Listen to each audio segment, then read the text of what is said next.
Alright, so it is AM here in Dubai where I'm living. I've just been to the gym and I figured I want to sit down with you guys and just kind of give you my viewpoints on my moving to Dubai, all the kind of reflections that I had previously before doing this, and all the pros and cons as I see it. Because honestly, when I was like, 1 year ago, I had these reflections again and again, and I would have wished that there was someone to tell me, well, these are the things you need to be aware of. And in this video, I'll break down my conclusions and exactly how I see this process, what you need to be making a month to afford this, the benefits of being down here, things to be aware of, and also just what it can do to your mental state. So I've got my cup of coffee here, and I think let's just have a basic chat and let's go through all of this. So I moved down here like almost 1 month ago. I've been here a couple of times prior to this, and most of my decision was based on kind of my reflections on what it is that I wanted with my life. And now to give you some in-depth and some context to what that is, I have had always a goal in mind that I wanted to be financially independent, like live a very high standard life within being 30 years old. Now I have actually achieved that almost quite early, and I'm quite far ahead of schedule, honestly, but nevertheless, one of my most important goals is I want to take care of the people around me. And now I feel like because I've got this opportunity to actually make this happen, I owe it to all the people around me. So I've always had my plan in mind, and that was that like between my age of 20 to 25, 28, these are my years to just go all in, maximum speed, not stopping for anything else. And I think that's important for you to understand, because it played a huge part in my decision of moving down here to Dubai. Because when you've got such a plan and you really know you're gonna stick to it, well, then it's far more simple essentially to take this step. Moving to Dubai for me, it is temporary. I've moved all my stuff down here, but definitely I see myself potentially, and as it is right now, going back to like Denmark, where I'm originally from, in perhaps 10 years, perhaps 5 years, who knows, anything can happen. But while I'm down here, I want to spend my time maximizing the most 10 out of 10 what I'm making. And that's of course because of the tax benefits, And I don't want to repeat this because you've heard it 1,000 times. There is absolutely 0% personal income tax down here. Now, a caveat to that is actually that Dubai recently has added a 9% corporate tax. So Dubai isn't actually 100% tax-free. Now there's a 9% corporate tax. Now, that's fine with me. Because compared to Denmark, this is way better, and I'm able to just bring in a lot more profits to myself, to my family, and the people around me who I love, my future children even. I'm doing this really for the future of everyone around me. And so with that in mind, it was very easy taking the decision to move down here, because I knew, well, even if I make double the amount of profits in Denmark, then it would be the same. So, and I think that's just crazy to imagine that I could make 2x the profits that I do right now in Denmark and still would bring home the same profits to myself personally, which I do right now, and that's because of the high tax level in Denmark. So that's that. Now, I think one of the most crucial things I discussed with myself when moving down here was what will happen to myself mentally by moving down here, because this is a large step. And I've noticed in the past, whenever I've been in a different place than home, I lived with my parents until like a year ago, just because I had a goal in mind that I wanted to be able to buy my dream apartment before I moved from my parents.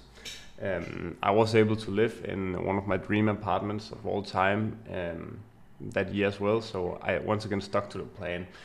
With that said, when you move to a new place, I've always personally disliked extremely much when people always say you need to move to a new place to change your mindset.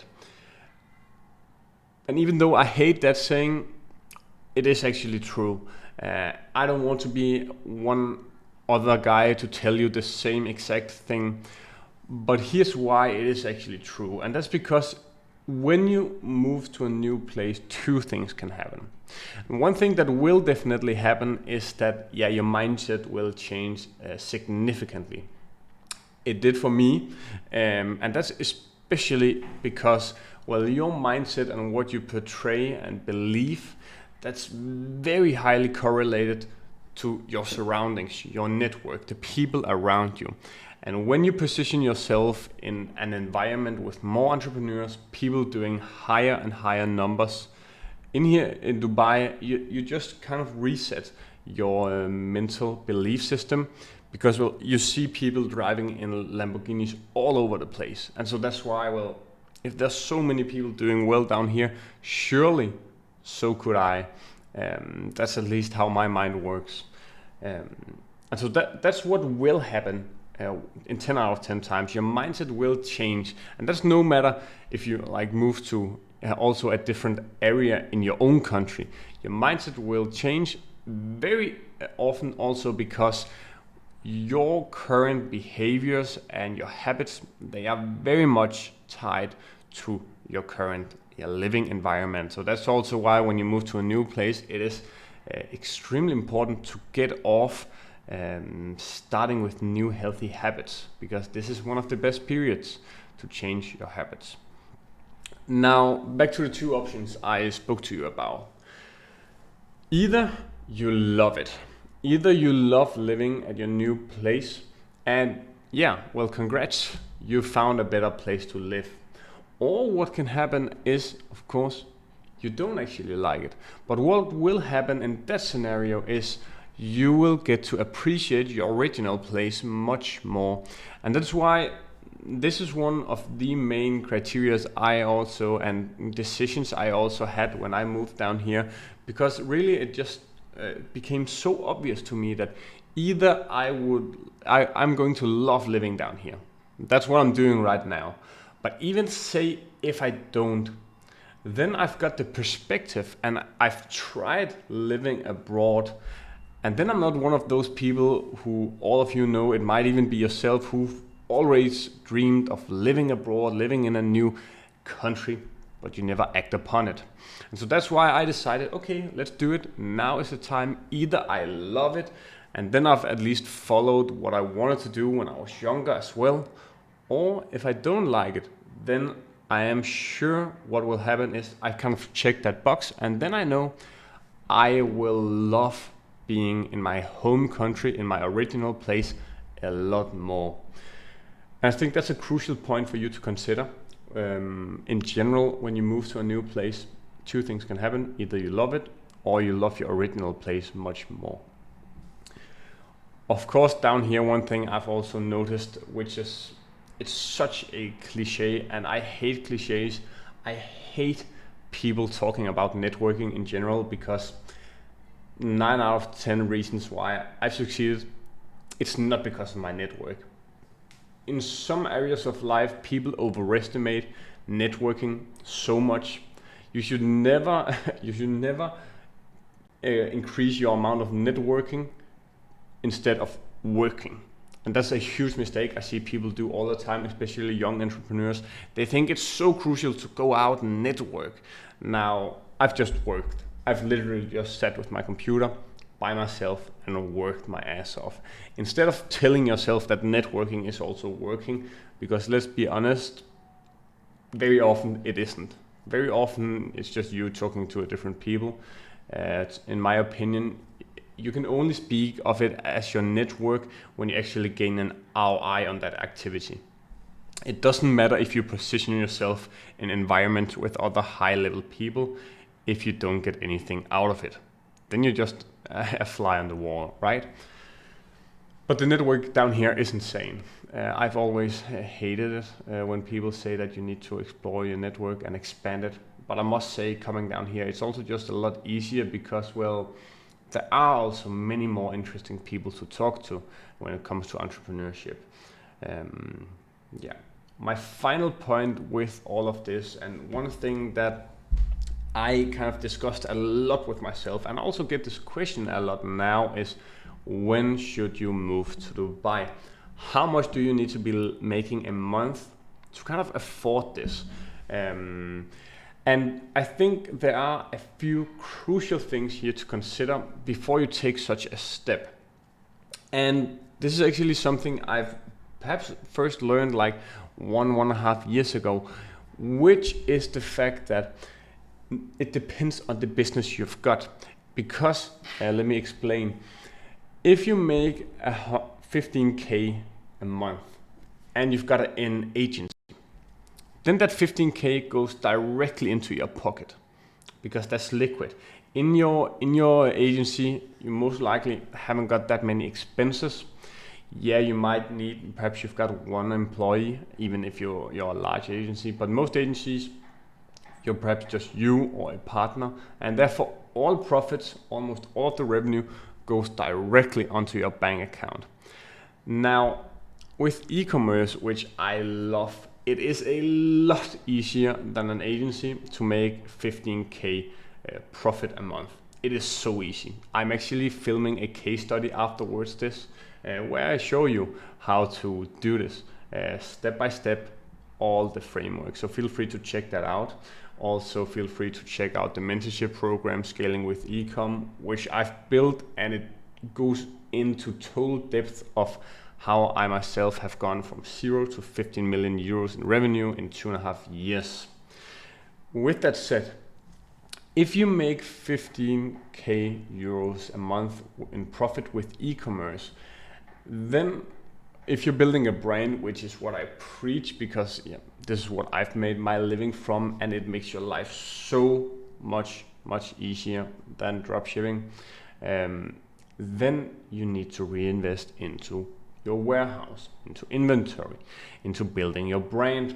And kind of building a brand, you can make that 15K euro profit like within your month, 1 or 2, honestly, if you know what you're doing. And that's also why I want to show it to you in the next case study that I'm filming here for you guys on YouTube. But that doesn't mean that 15K euro a month is the same profit as the agency owner, because the agency owner is able to pull it out of their bank account and it doesn't affect their business that much. When you've got that ecom brand, then it's time for you to reinvest into the stock. It's time for you to also just have some capital in your company as a buffer. And so that's why it depends very much on which business you've got. If you've got a business where all of your profits become very liquid, and what I mean by that is it's very easy for you to take out the profits that you make. It is very easy in an agency. In e-commerce, if you're building that brand, then you need to go a bit higher. I think your business needs to be making around 30K euros profit each month, because you need to invest at least half of that into your inventory, into building your brand. That's what I would recommend. But if you're around that mark, and keep in mind, if you're around that mark for, I think you should be around 30K euros a month, at least for 3, 5, 6 months, at least. But if you're at that level, I think you can sustain a healthy lifestyle down here. It is very important though, with that said, to not just go down here and feel like you're now the king of the world because you're making 30K euros a month in profit. Because you're not. You're just not. There are so many people doing more down here, and the reason why I'm saying this is I see so many young people who want to kind of portray themselves as the new Iman Gadzhi, the new person living that luxury lifestyle. And the only thing that does is it increases your living expenses. And there's absolutely no point in moving down here to save a lot on the taxes if you just increase your living expenses, because then you end up on the same page as if you would have been, like in my case, back in Denmark and then just living more frugal. So I think that's a very crucial point as well. With that said, if you want any guidance whatsoever on how to move down here, feel free to reach out to us through scalingwithecom.com. We've got an entire process of helping our members move down to Dubai, set up their company, and get their visa, Emirates ID, all that kind of great stuff. So definitely let me know if you've got any questions in regard to this. I just wanted to sit down with you for an honest chat and kind of give you some of my reflections, so you hopefully now understand a bit more as to why I've chosen to move down here, what played a huge part in my decision making. So thank you so much for watching. Please subscribe if you enjoy videos like these. Give me your feedback. I'm just here to provide as much value as humanly possible for you guys. So thank you. See you on the next video.